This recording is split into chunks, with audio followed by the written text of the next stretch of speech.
You're listening to a 4x4 Radio Network podcast.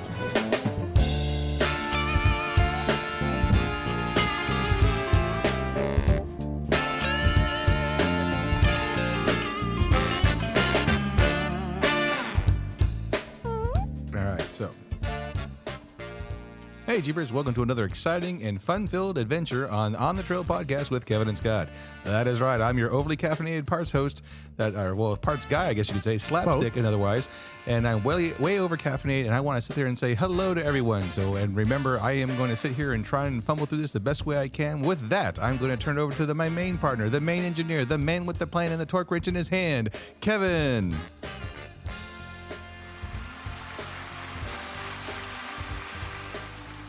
If you haven't found out, Scott has a new toy. Hi, I'm Kevin.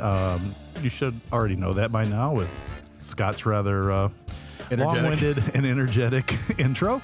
As he noted, I'm the engineer. I'm the guy who reads the manual, uses the right tools, and follow those manuals most of the time.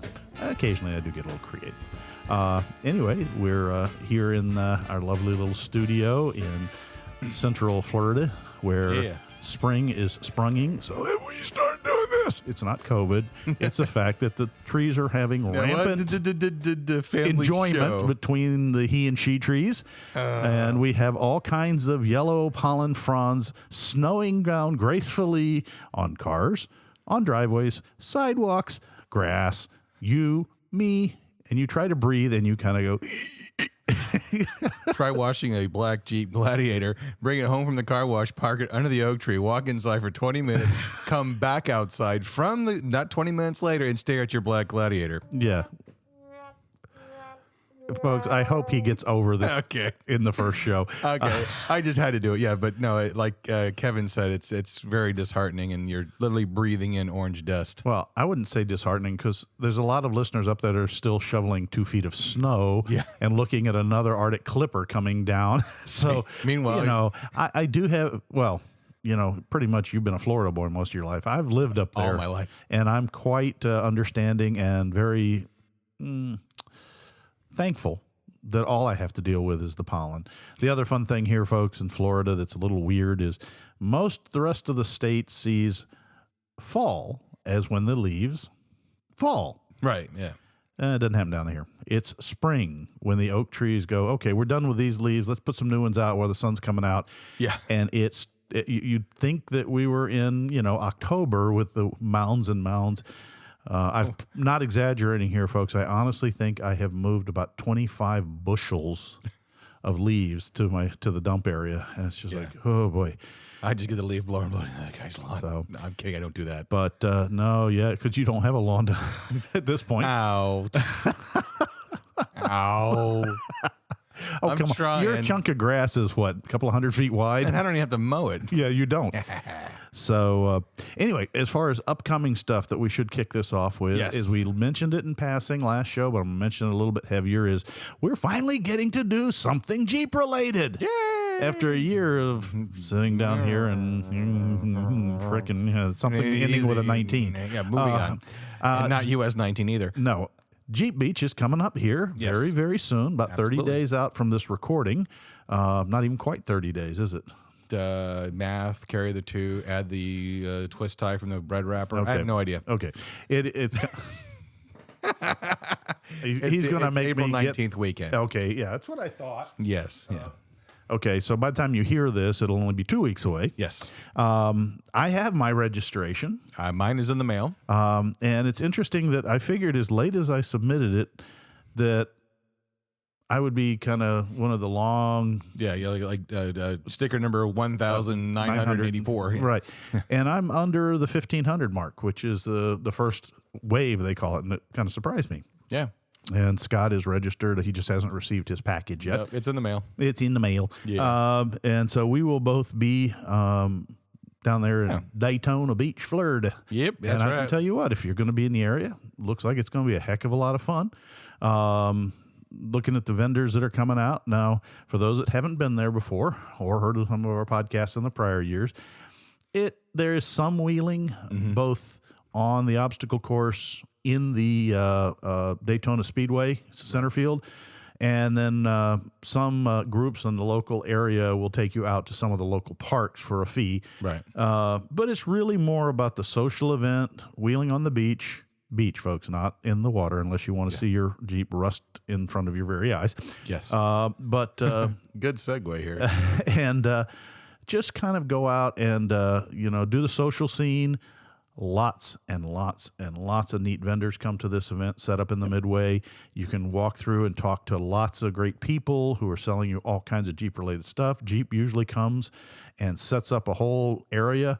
We got to see the Gladiator at Jeep Beach before we ever got to see it even at SEMA. Yeah. So, it's a pretty well-attended event. So if you can squeak out, you can go and just Google Jeep Beach and it'll come up, or Bing it, or explore it, or whatever you got to do to find it.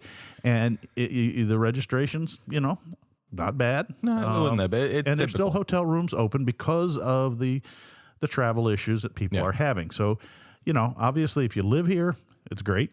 If you're not that many states away, it's still a worthy trip, and you can come down. And right now we are in the mid 80s, sometimes tucked in that low 90 number already. You do hear the steady hum of the Florida living dwelling air conditioner. Right. Yes. Here in Florida, people will drive with a blown transfer case, but not with a blown AC. Oh, heck no. One of the first things I did.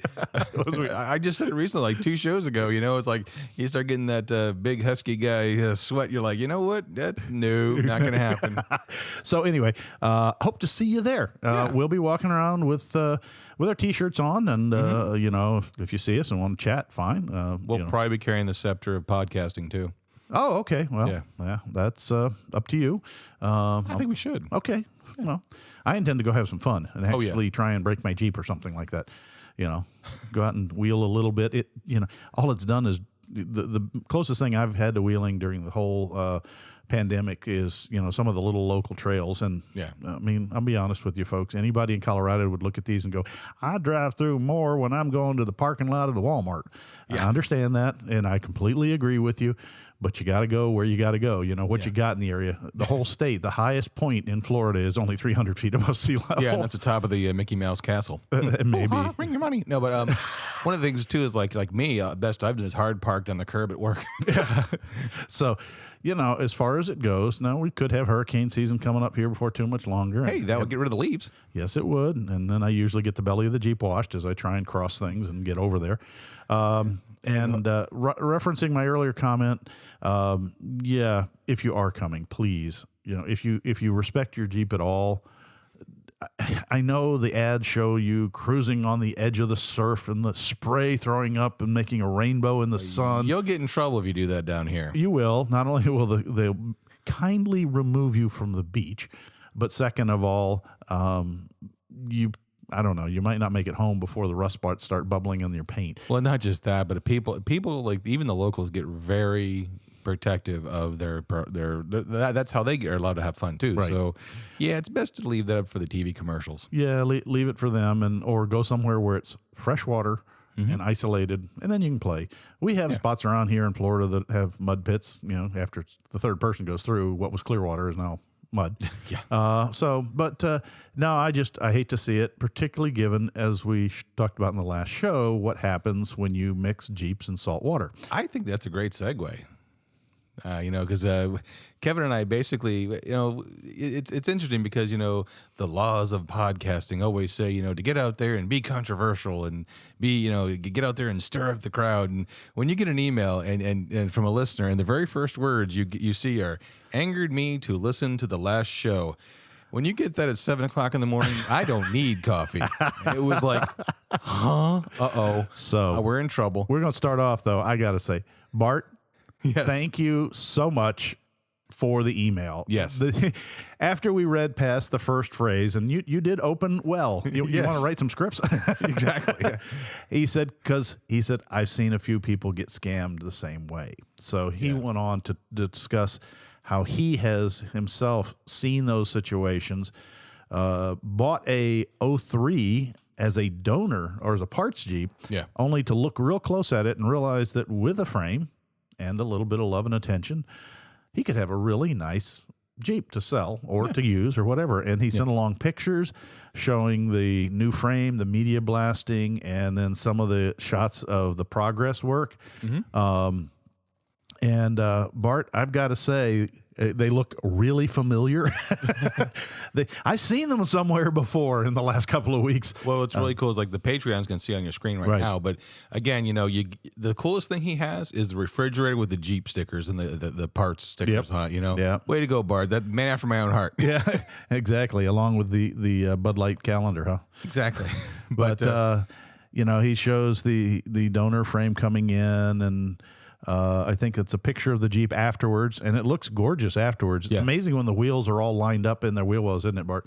And they're not kind of hanging off to one side, and there isn't rusty bits of metal dripping down underneath. Well, he also talks about how rewarding the finished job is. And that's the thing, too. When you get in there and you understand the Jeeps ins and out, you enjoy it. You go through the process. You have created some. There's an end process. There's an end product when you're done. Yep. And like I said, there's a beautiful picture of him. I can see he's got a 2-post lift, which is fantastic. And I also like his thin blue line flag. And the American flag right next to it. And there's the engine sitting on the floor underneath the hoist of the lift, and then the axle sitting on the floor, about a frame apart. It's a typical, okay, there's the gas tank. So it's pretty clear that you took it apart right where you rolled the frame out. Yeah, no. And went back together. So no, I'm just I'm really impressed to see somebody prove what I was saying. You can do a frame swap. Yeah. Is it detailed? Yes. Yeah. Is it a little bit of work? Yeah. Yep. Is it really rewarding? I think so. And he has said the same thing. Yeah, especially his last line where he talked, well, besides he enjoys the podcast, thank you. Yeah. But he talks about how how we rallied behind this person to help them out as his brother helped him. Yeah. So if you're in these situations, ask around, Jeep, the only vehicle that comes stock with friends. Yeah. You'll find people that, even if they don't know it, most people I knew wanted to get involved in the reconstruction that I helped with. It wasn't my reconstruction. It belonged to the owner, and it was done formally by the Red Scorpion Fab Works here in Brandon, Florida. Yep. Ron sponsored it, shall we say, and put up with all of the people coming in the shop to help, and even those that helped by just standing around watching and commenting, but it was an interesting thing. So Bart, once again, thank you very, very much for sharing your email with us and the feedback. Same thing for anybody else out there. If you have any stories you want us to share, pictures, comments, send us an email, send us a Facebook post. Absolutely. We'll get you on the air because this stuff's too neat not to share. Yeah, no, and that's one of the things that we kind of liked. Because, again, the feedback lets us know that, A, you're listening and enjoying the content. Or if you don't. Well, again, it's kind of cool because, again, it's rewarding that we're sharing knowledge and that other people have also done too. And again, like you talked about rallying around Jeeps, can we help you rally around a project, understand and get an idea or whatever? Even sometimes thinking outside the box is always a good thing. It is. It is. And also jumping back to the Facebook side, I got a lot of positive feedback from the fact that for the last 2 shows, I actually put some pictures up there kind of to give you a frame of reference. So they're not a lot, but there's a few shots from Red Scorpion Fab Works. We gave you a link to them, and you can see the progress we were making. Bart does better pictures than we did. But also some of the other issues and shows up there, like the one on the creative craft work that has Jeep involved in it. Oh, yeah, the desk. That was fun. That was really cool. And, I keep getting more and more people who want to buy one. So, you can send us that. But also I was surprised at the number of people. I decided that, let me just make a little post of what I was up to. Yeah. Because I get sometimes people, well, what are you working on? We don't hear from you except at the shows. Right. Well, I figure you don't want to see me painting the back of my house. But I started. Welcome to House Painting Talk with your host, Kevin. Oh, no. I think you'd rather watch the paint dry. But no, the fun thing is I had no idea I would get such feedback on cutting up a wiring harness. It's more than that. Well, and folks, if for those of you that haven't checked it out on Facebook, what I have is just a short series of pictures and some comments. But I was given 2 wiring harnesses. One turned out to me to be fascinating. It was an 07, listen to me. 97. A 97 TJ harness. But it was a really early one. In fact, I put a challenge to Scott, who's going to go. Oh, I'm going to go home with my Calterm connector book, and I'm going to find out what the connector is. Yeah. I've got nothing but 3 of the 5 harness sections from this 97. Right. And the purpose of it is simple. It was going into the scrap, and I know how to take a harness apart. It's not particularly difficult, folks. It's mostly organization. But I delume the harness, tag each connector, then I'll run the wires down till I find the first junction or halfway to the next connector if it goes from one to the other, and I'll cut it there, and I'll cut all those leads, and I like to leave at least a foot, preferably more, and I got some of them that were like 4 feet long. Yeah, I know. You coil it up with a zip tie or a piece of tape, and then Scott just saw it today. I buy some little 5x7 cheapy baggies like you ship things in. They're Ziplocs, but they're not sandwich bags. They're a little heavier. Right. They're literally parts bags. And I stick a 3x5 card written with the connector number, because I've looked it up. Right. I've verified the wiring harness and its connector number, because the connector style may repeat in a Jeep, but the color code doesn't. Correct. That makes sense, folks. That's the color codes on the wires. Because I'm one of those, and I can use this because it's not a nasty term, but anal retentive people who likes to make it, when I repair a Jeep, I want it to be back to factory if I can possibly do it. Right. And so it goes in that bag with the 3x5 card that says connector C133, whatever 133 is. Maybe it's just an inner harness connector, male or female if it applies. And then I'll go Jeep 97. This one's out of a 4-cylinder manual. Right. Because all that plays into if I need it next time. Because a wiring harness, you look at it, and the connectors on a manual Jeep may look like the connectors on a automatic Jeep, but they don't have the same exact wires in them. Some are blanked off, some are used, others are not. Yeah. And you can move them around, absolutely. But if you can get the one that's at least the right configuration, you'll make your life a lot easier. Oh, yeah. Same sort of a thing. This one was a 4-cylinder.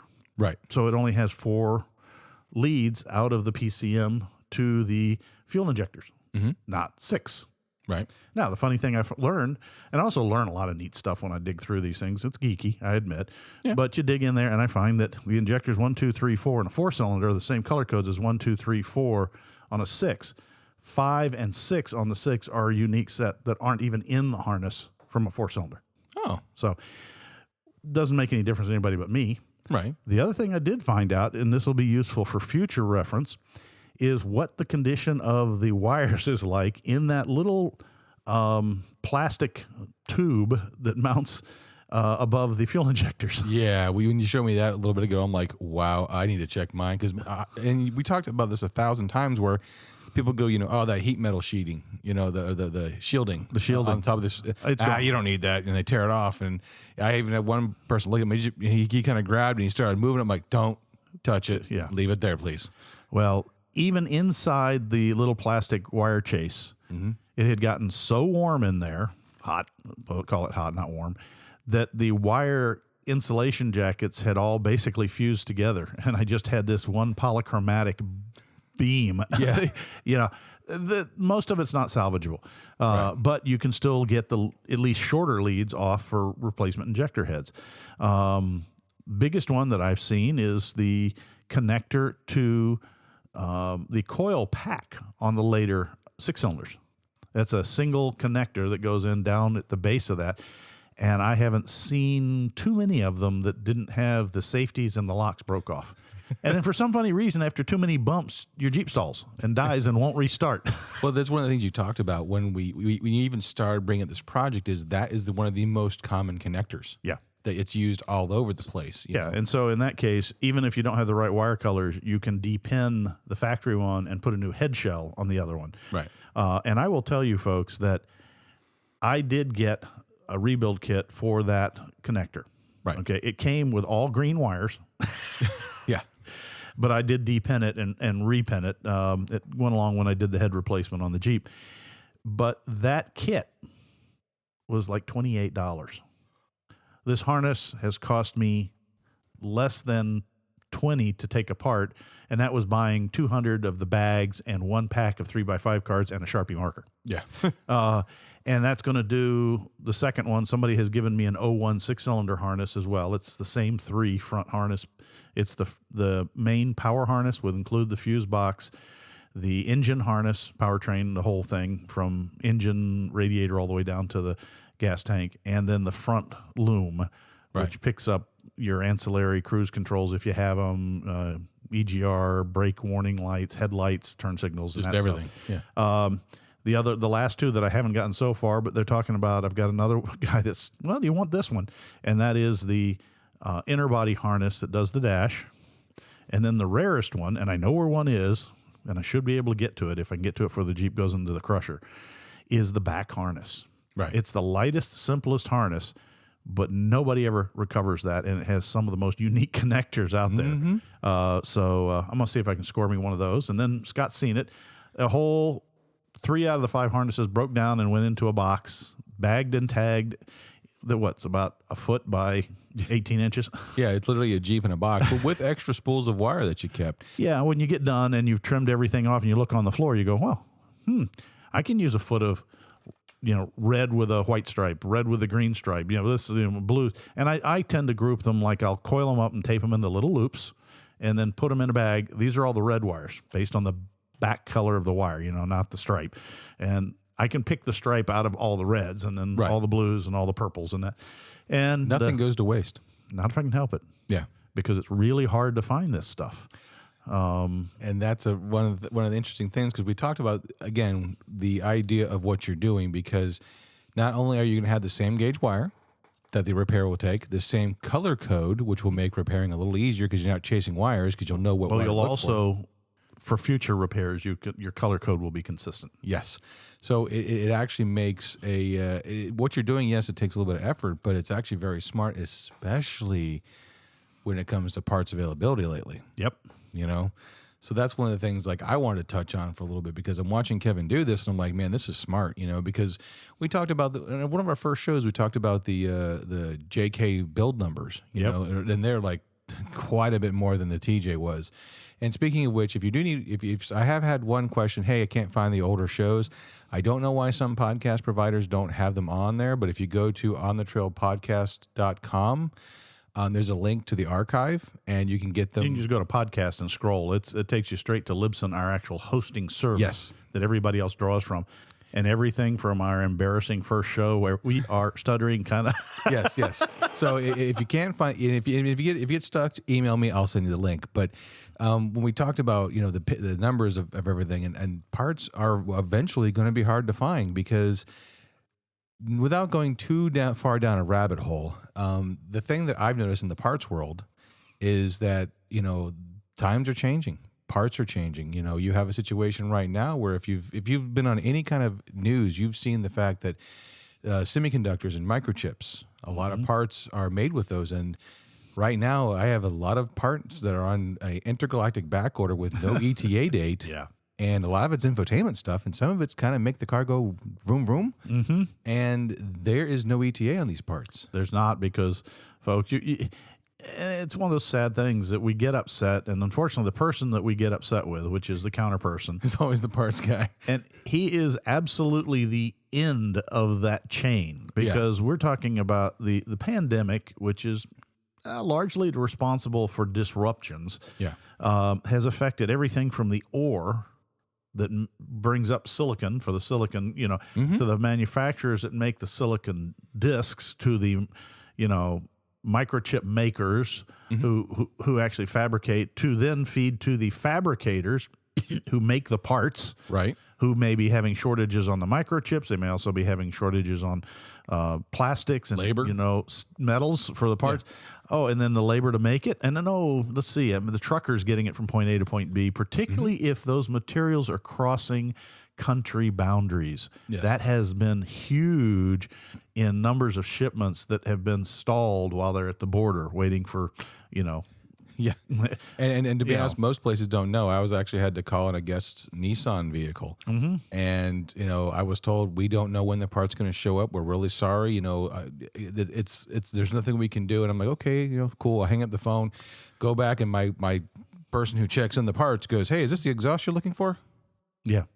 And it's like, oh, wow. So the parts and stuff is coming in faster than the information that's being put by human hands can cope with it. Or they can be. So, yeah. So the key is I guess we're trying to say is, have a little patience, one, and two, maybe don't necessarily chew out the poor guy on the counter. Well, you're upset. He's probably upset too because he's not making any money if you don't walk out with a part in your hand. But no part sale, no parts guy get paid. Yeah, but it's interesting that you talked about that because it's not like batteries. Yeah. Anybody seen the price of a battery lately? Yep. It was already skyrocketing. Yep. Right now, which is weird because lead is infinitely recyclable. Yes. But the problem is a lot of people aren't recycling their batteries. Yeah. And if it goes into the waste stream, it ends up being highly toxic in the waste stream. And you know what? The battery shortage is so real. You can walk in, or I shouldn't say you can. Any of the part stores around here, I have been able to walk in with the oldest, grungiest, dead piece of battery that was sitting under the corner of a barn or an outer shed. And trust me, I bought property recently that had a shed on it, and yes, it had old. And I walked back in, and I said, "Can I get rid of this here?" And he goes, "Yes, please." Yeah. We'll take it. We'll take it. Yeah. And that's some of the interesting things is because again, like the JL and the Gladiator has a known issue with that remote start battery, and some of us go, "Yay!" Oh, you mean that wee little battery buried way down underneath? The big thing is everyone goes, "Yay, it's broke," because when it's broken, your remote start doesn't work. Yeah. And a quick little byline: a big congratulations to Tony over the Jeep Talk Show. He got himself a red Jeep Gladiator. Welcome to the Cool Guys Club. Of course, he commented, "Well, you can't get any cooler than a red LJ Rubicon." I'm like, yeah, Well, I don't know about that. And a lot of people right now are going, "Excuse me," and I'm right with them.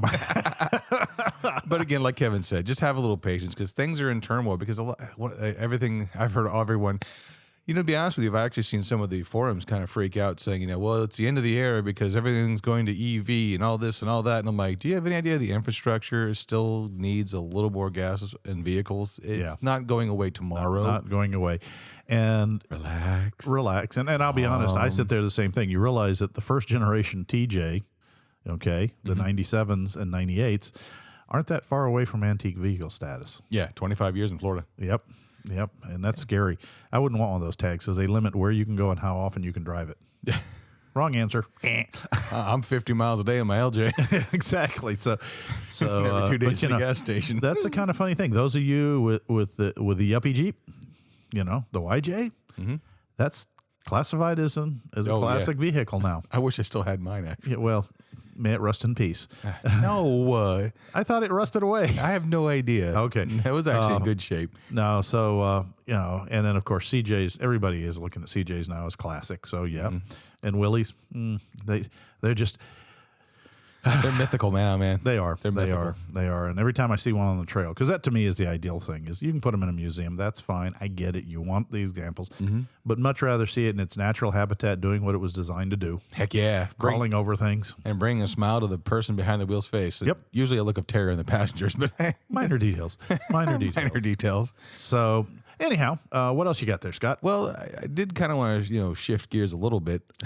Use the clutch. Well, that's what the last person did when they left their, I'm sure if you go on our Facebook page, you can see the video I shared, actually. We talk about flat towing. Gee, I think we've covered a lot of show topics today. Yes. This is like a trip down memory lane. Yes. This is, again, at the time this show's recorded, they talked about how the new Wrangler Rubicon JL was left in first gear, low range when flat towed behind a RV. Yep. And somebody did the math, didn't they, on the gear ratios, like my little check sheet. Well, they said it's like an 84-to-1 crawl ratio, and then by the time you add in the size of the tires and the speed of the RV, they're guessing it was 55. Yeah. That the engine was rotating at an excess of 50,000 RPM before it finally went kabang. And boy, did it go kabang. The pictures are incredible. Yeah. Snapped the crankshaft off. Threw the back two pistons out, through the block, took the bottom of the oil pan with it, took the clutch and flywheel with it, Could you imagine the noise it would have made? Oh, my gosh. Can you imagine being the car behind the RV, kind of going, "Can I pass? Can I pass? Can I?" What the? I don't think it was far from home when that happened. Oh, ouch! Yeah, and for those of you who are wondering, no, it was not covered under I warranty. knew that was coming up. But it's trail rated. Not trailer rated. But no, they talked about how the end bill was going to be like $30,000. Yeah. And so they're going to probably mechanically total it because I guess when everything came apart, it even bent one of the control arms. I don't doubt it. That's violent. Yeah, 50,000 RPM of rotational force. Ow. Yeah. No, thanks. Yeah. Folks, put it in neutral. Put both the transmission and the transfer case. Yes, I know only one needs to be done, but do both just in case it bounces and slips. Well, one of them said something about how, read the article that everyone talks about it, but they talked about having the transmission in park because of the centrifugal fluid drag rotational. So they're supposed to put the transmission in park and the transfer That's what they case tell in you, neutral. transfer case and neutral.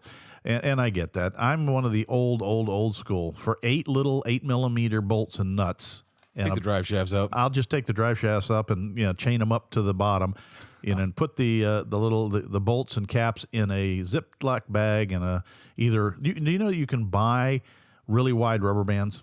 Yes. And that's what I've done. I bought the 1-inch wide, 2-inch diameter rubber bands, and they hold the caps on if yours is that style. Now, if you have one of the later models with a Rapaza joint, there's nothing even to fall off. Yeah, exactly. You can just pull them out and tie them up. And guess what? If you take the front and rear off and tie them up, you can tow it all day. Yeah, well, I'll go even one better. Buy a trailer, put it on. Well, yeah, not everybody can drop, $3 or $4 grand for a nice flatbed trailer. Yeah, you're right. It's probably better to pay the $30,000 mechanical damage. No, take the drive shafts off. Well, I know, but That's a wrench, okay? That's a frickin' wrench. until you get all the way there and you realize, honey, where's that bag of bolts? Oh, I didn't think we needed it. I put it back in the garage. They can be bought. How? We're going to drive the RV to the AutoZone? Yep. Ask me how I know. And it wasn't drive shaft bolts, but I have driven tow vehicles and RVs. Remember, I do have one. Just a little thing. Yeah, a little small little thing. And yeah, It's practically a dinghy. well, depends on what you compare it to. Moving on. So, yes, and I have driven them, parked them in various odd lots, ran across highways to get to the parking lot in the local AutoZone or whatever, and said, I need. And the guy behind the counter going, forgot your drive shaft bolts, didn't you? They were $5. Going to cost you $25 now. Kidding. Throw in the socket wrench and I'll go for it. We don't do that. No. At least the good ones don't. So anyhow, but yeah, that just shows that while Jeeps are rugged, tough, and dependable, they are not indestructible. No, but I will say this though, man, we're awesome in the transitions today, but they're also highly valued and also great resale value. Yeah, and if those of you can't pick up on that not so subtle segue, It's about as subtle as a battleship going through a bathtub. Toot toot. oh God, did that just give me a bad visual image? All right, had to do that once. Anyhow, yes, did you guys see the news release? Yes. That the Wrangler has been posted as And the Gladiator. and the Gladiator. Well, it's Go Gladiator. Go Gladiator. It's not a real truck. Don't care. It's a Jeep with a truck bed. You see the doors off. Oh, God. Any boo-boo. Patrons, do you see this guy? Those of you who aren't our patrons, why I'm they sorry. pay. He's just over here. And if you pay more, I won't do that again. No, that's kidding. a threat. No, that it is now the best value resale vehicle. It holds its value the most. Holds the value the best. And it's really not because it lasts longer. It's just because everybody wants one, and it's faster than Chrysler can make them. Yeah, pretty much. But it's been fun. It has been fun. I'm actually we really enjoy ours, and again, we didn't buy it for resale value. That's why it already has 20,000 miles on it. Yeah, And it's just kind of fun. I mean, again, the thing will always go on. The one meme they had on there, I'd like a wake up call. Well, your Gladiator's not a real truck. I didn't buy a real truck. I didn't buy a full. I bought a Gladiator. Yes. Yes. No, that's fine. I have no problem with that whatsoever, Scott. No, I have a real truck, but that's because I need it. Okay, but I also have a Jeep. Mm-hmm. So in some ways, I'm paying twice, and I know it, but that's kind of what I'm doing. Exactly. But I have no problem with your Gladiator, and it hauls more than its fair share. I've seen it, but it was never, as you said, it was never built to be competition to the F-250s and GM 2500s and the Dodge Ram beasts, and that war has gotten insane to itself. I'm sorry, I love it, but do I really need 450 horse and 950 foot-pounds of torque off idle? No, but I like it.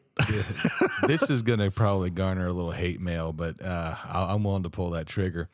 Yeah. So basically at work, one of my management coworkers made the comment of, a Gladiator's not a real truck, to Warren and myself, who are a Gladiator. And both of us said, yeah, neither is your TRX, because you bought one of the new Ram TRX supercharged ones. Yeah. And he looked at me and was like, well, what can you tow? Well, it's not meant to tow. Uh-huh. What? Yeah. What's the payload capacity? It's not important. I didn't buy it for that. Okay, so if I say that, Yeah. so at that point it was kind of like, I'm just saying they're both toys. I can just take off my doors Yeah. That's true. and roof without a sawzall. Yeah. No, and no, there's no question that the Gladiator has. Now I'm hoping I Really? said TRX correctly. Was it a Ram TRX? I don't know. Uh-oh. Say something. I got to look real quily. As you were saying, Well, it was as never we were meant to be a segueing on competitor. to another thing, I got a question for you, our viewers, and I want some feedback, please. We got a notification from. Let me pull it up here because I'll screw it up if I don't, because it literally just came in today. It is a Ram TRX. I was right. Okay, you were good. Yay. There we go. About a new product being released from, I think it's BF Goodrich. BF Goodrich. Yeah. And believe it or not, it's not tires. Yeah. Okay. And this kind of shocked me. It's a off-road wiper blade. Yeah. And everybody goes, off-road wiper blade? What? But having sat there and then I can't see out the windshield because of mud splatter from the Jeep in front of me, or going through a swamp area a little too fast and getting the tidal wave turning the black hood brown, Right. and slushing the window and then the wipers. So my question to you is, we're going to contact them and get the press release information and let you know what they tell us. But Right. have any of you out there gotten these blades? Yeah. And if so, what did you think of them? Is it a gimmick? Did it really work for you? I mean, we're kind of looking for some feedback here. Yeah, I don't know yet. Right. It's kind of intriguing. It is, in my opinion, a known problem. I'm wondering if they can do love bugs. Oh, now that's I think a test of a wiper. That would have to have a razor blade in it. I'm sorry, that's a test of a wiper right there. If you live in Florida, you know. Folks, love bugs are a small flying insect, not unlike what you might think of as a lightning bug, but it doesn't glow. Yeah. And they tend to fly around, male and females coupled, which is where they get the name love bug. But their body constituencies are very, very acidic. And they're also They swarm, and you drive, and not just splat. It's splatty. It sounds like you're driving through like stiff hail sometimes. It does.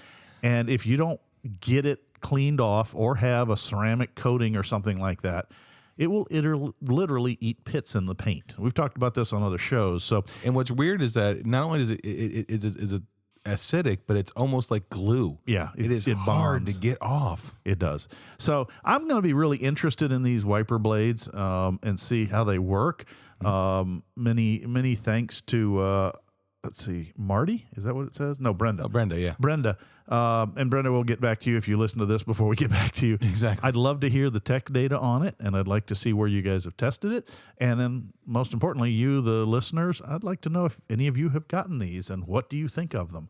Because, like I said, I haven't learned yet, but they may be on to something. This isn't going to come as And it is non-sponsored. Yeah. Point. No one. This is going to come a shock to nobody. Okay, and even Kevin's gonna go like, yeah, I figured as much. I literally buy the $3 Dollar General wiper blades on mine, and I use Rain-X. Yeah. Okay. Well, I use Rain-X too. I usually do buy the better blades because I have found them to work a little better. Nah, You know, that's what the Rain-X is for. Just about any blade, though, unfortunately, in Florida sun, in usually about 6 weeks, you're going. Yeah, and that's why I buy the $3 blades. So you don't feel so bad throwing them away. I don't feel actually, to be honest, through my work, my cost on my blades are $3 for my precision parts brand that we carry. Of course, I do have to recall one guy who looked at me when I was buying wiper blades. A real genius. Yeah.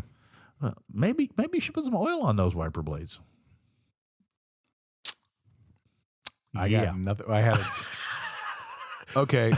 I didn't want to go here, but now I have to because you made me. All right, you're an old hot rodder, right? Yep. You were in the drag strips and doing drag cars and all that. What's a very popular thing that you put on your quarter panels to keep the rubber from sticking to them? There's a lot of different things we used. Family show, either PAM or WD-40, correct? Well, or actually, we we usually use Crisco grease.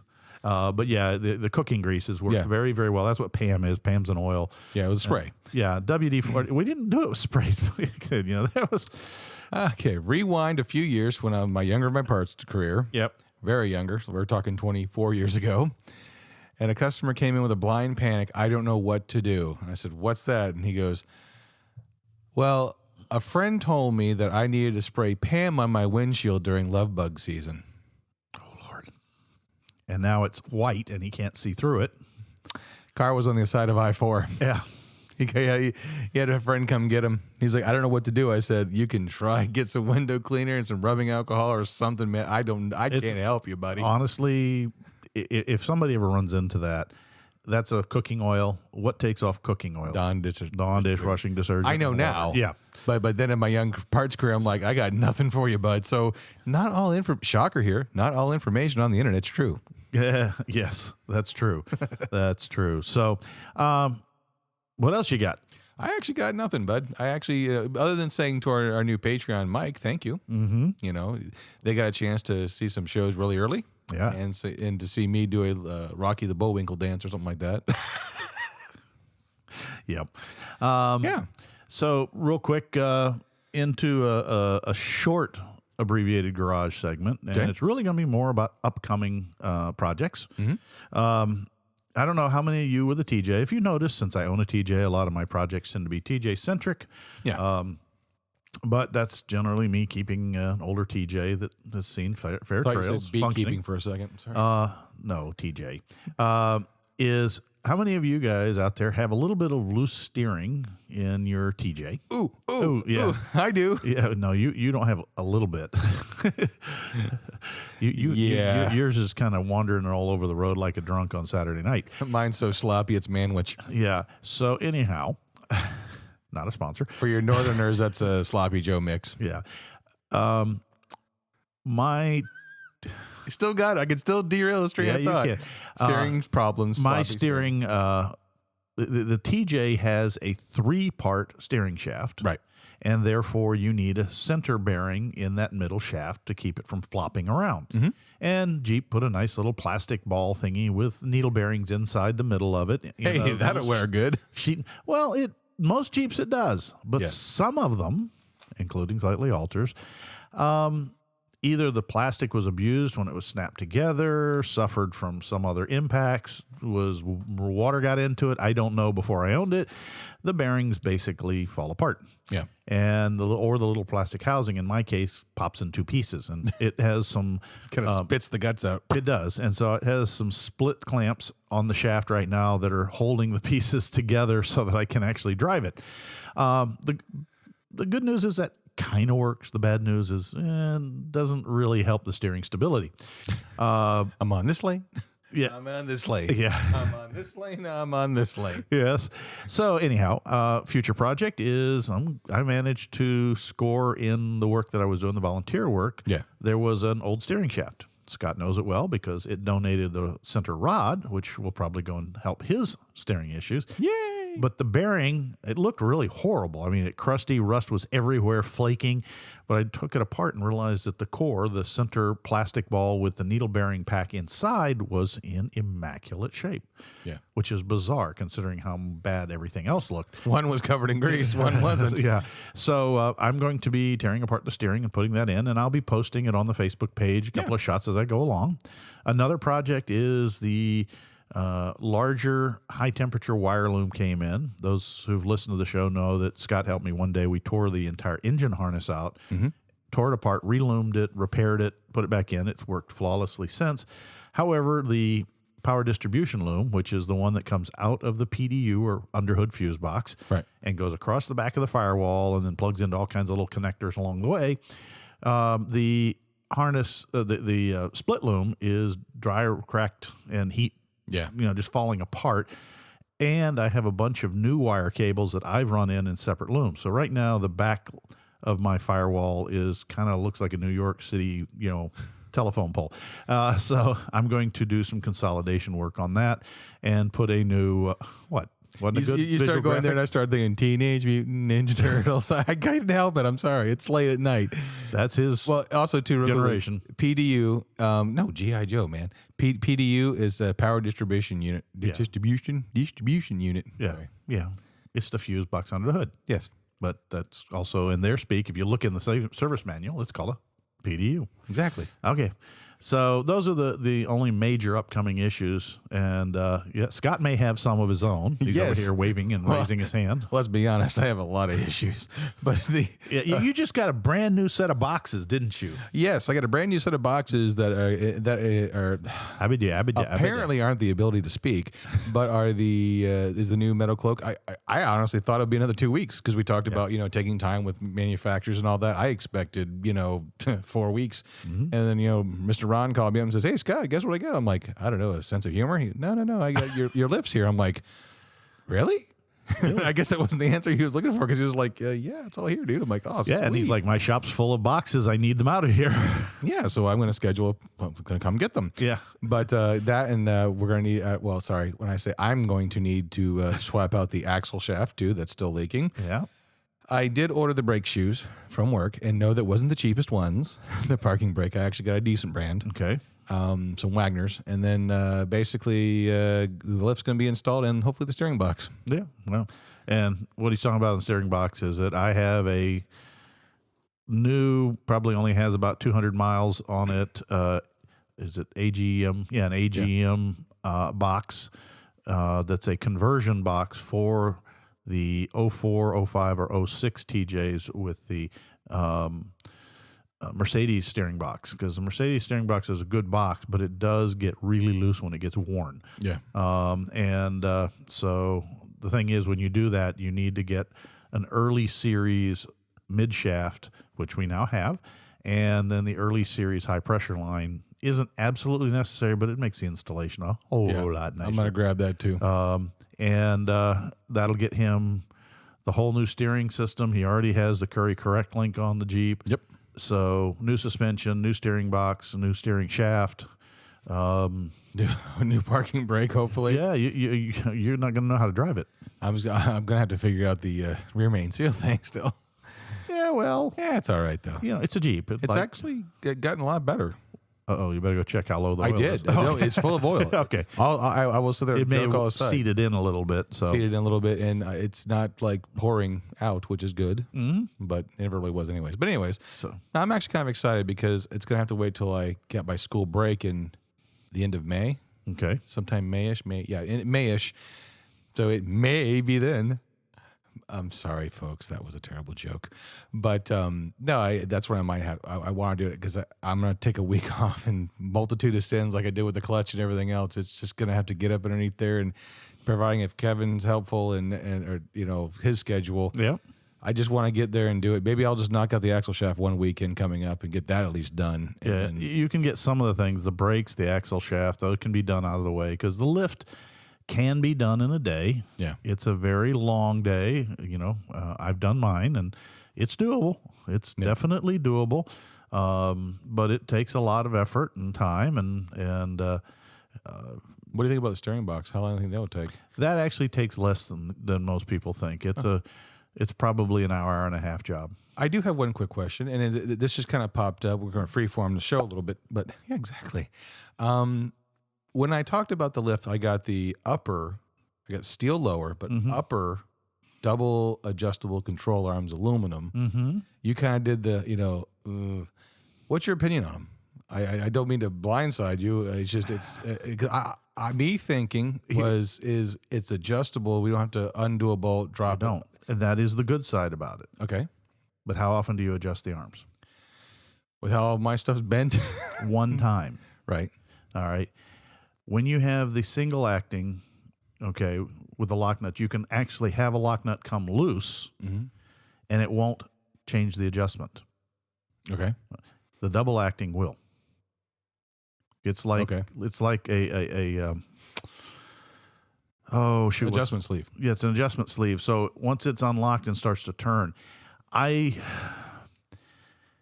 understand why they make them and why people like them, but I found that once I had my metal cloak set, and I did have a couple of the lock nuts come loose over time, the vibration and the hammering and whatnot. And to the point that I felt some wobbly, and I went in there and, oh, God, look at that, it moves. But all I had to do was put some more Loctite on and retighten them a little bit tighter. Right. And then they stayed put. There have been cases where people, not just metal cloak, but any of the double adjustables, and once the lock nuts on both ends, if they both come loose, it can lose its adjustment, and you have to go in with an alignment system to see about your caster, your camber, and those kind of things. So, when we do yours and we get it set, we're going to use plenty of Loctite. Okay. And make sure it is tight. Aluminum also is a concern, not because of strength, folks. They're plenty strong. That's not the issue here. But it has a different thermal expansion and contraction rate as to the steel studs and the steel clevises in the end and the lock nut. So the aluminum, when it gets really hot, it never does that here in Florida, will tend to grow more than the steel. Right. So where they touch, the aluminum doesn't always, but it can extrude, which means when it cools, it's no longer the exact same shape, and you can suddenly have that lock nut be loose. Now, so my thinking was helping my guys at the alignment because, again, they struggled. But my biggest concern is that that's one of those kind of things where we should really – I honestly should have asked you. I should have gotten more research, but I thought I was doing a good thing. But again – You're helping them out. But then again, I come back to the point that – and again, folks, this is not sponsored by Metal Cloak. I just happen to have their lift. Anybody's lift, adjustable lift that's a single acting. And in other words, you actually have to loosen take the bolt out of one end or the other and turn the entire assembly a half turn or one turn. Once you put that eye back into the joint and put the bolt back in, even if the lock nut's loosened, it can't turn. Okay. All right. Because it would tighten the other one or loosen. Even if both of them are loose, the adjustable arm only moves fore and aft, but it can, because if it tightens on this one, it'll loosen on the other one, kind of a thing. Okay. And as long as you don't come off of one of those, all it does is move from one end to the other. Now, hopefully you would notice it and tighten it up. But I see adjustability as a nice feature, but I have to ask myself, how often do I adjust it? The Metal Cloak one, once I've gotten it set, I put 50,000 miles on that sucker. Yeah. And it hasn't moved a degree on any one of, and you know me, I haven't actually been gentle on that suspension. No, you have not. One of the reasons why I went with Metal Cloak. It takes a little bit of effort to set it up. I'm not going to kid you. Right. Yes, you had to lift the Jeep up. You had to unhook one of two upper control arms or lower control arms or whatever at one end and adjust and then pay attention. Am I doing, the end result was one revolution, but am I going to do half of it at this end and half of it at the other end, kind of a thing? And I didn't even think about that. Well, you do have to think about it. Otherwise, you end up completely unequal in the stresses. Right. And so I kept adjusting.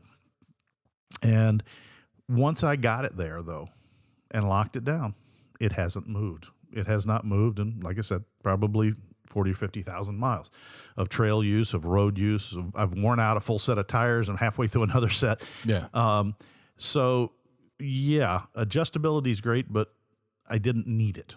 Okay. And the fact that I didn't need it meant that it was more stable if something came loose. And I did have a couple of those upper front ones loosen up. Right. I'd be happier if they used some sort of an internal star washer or some sort of if the jam nut had a serration on it that would actually, most of the time when we deal with aluminum fittings, there is a anti-rotation treatment to the end of where the steel hits the aluminum. It's not there in the metal cloak. And guys, if you're listening, sorry, but that's just one of my observations as an engineer over 40 odd years of everything, not just Jeeps, that utilizes an aluminum to steel. The biggest one where it bites us in the butt all the time is electrical. Okay. Yeah. In fact, code now will not let you use a standard copper rated fitting on aluminum wire because the incompatibility of those steel but copper plated fittings thermally to the aluminum extrudes. Then when it cools back down, it's not as thick as it used to be, and it's now loose, and it arcs, and aluminum melts when it arcs, and you end up worse and worse till you have a fire. So you have to use what's called an ALCU compatible connector when you're using aluminum. So it's a real issue. And all I tell you is use, what they recommend as far as a locking solution, whether it's a Loctite red or, I wouldn't use green because you'll never get it off.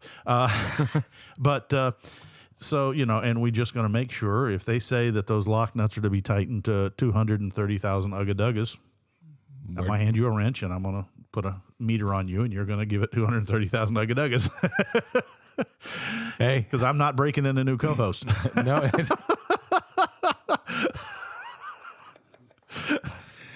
And on that note, I think that saying is well-deserved. Yeah. So anyway, folks, and again, I'm not picking on metal cloaks double acting. Yeah. A lot of manufacturers make the double acting, and a lot of manufacturers make the same kind of a system now.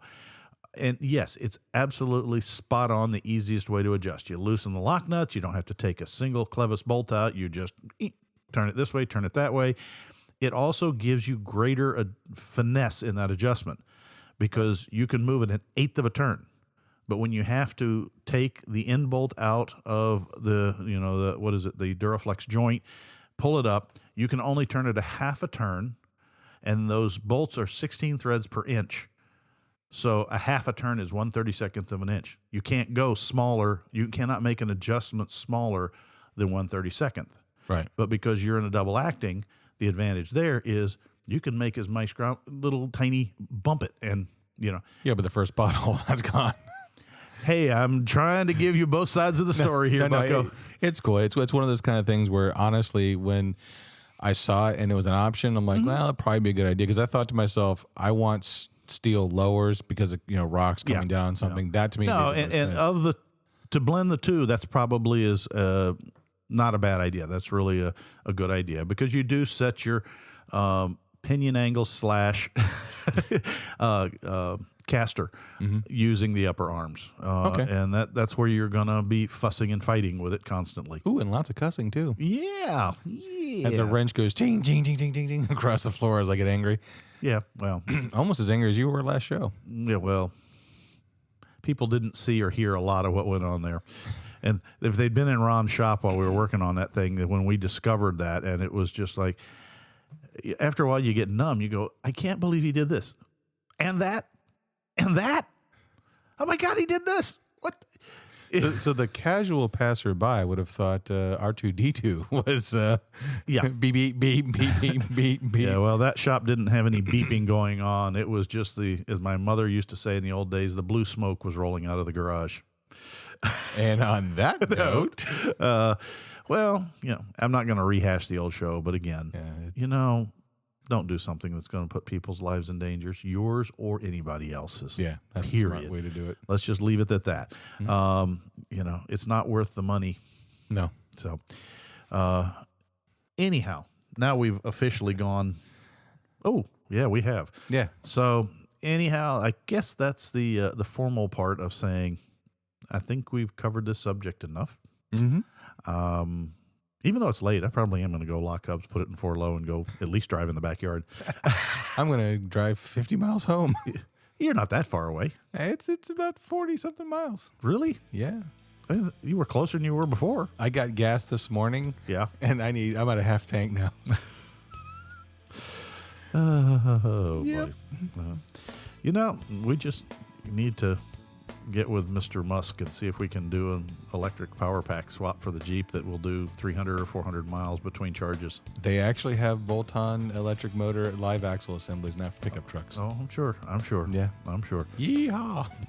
Either that or we need to fuel it with the Mountain Dew you have sitting there. Seems to crank your butt up tight enough. So, on that note, I think it's time we lock up, put the Jeep in 4-low, and hit the trails. All right, folks. Well, I hope this has been an entertaining little sidebar show. It's been fun. There's a lot of little topics we hit. So. Yeah.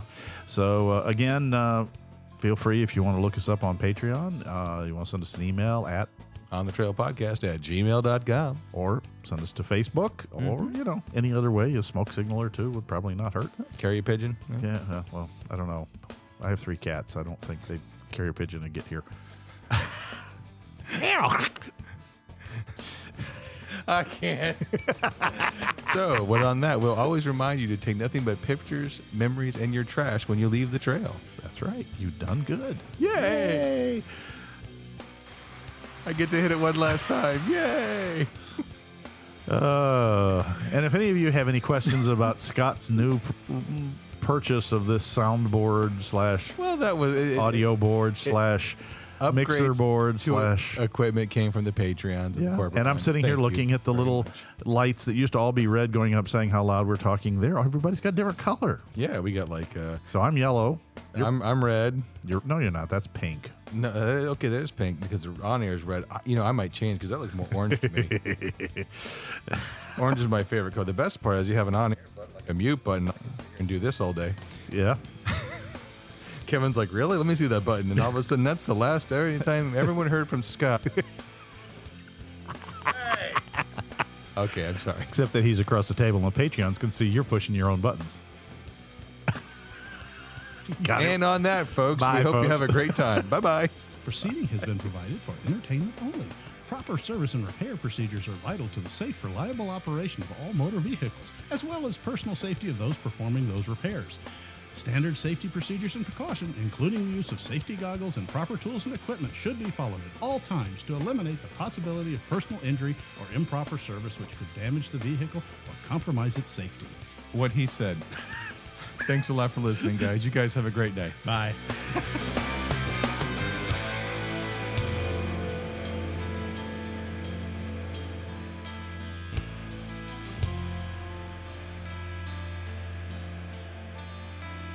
This has been a Bent Axle Media production.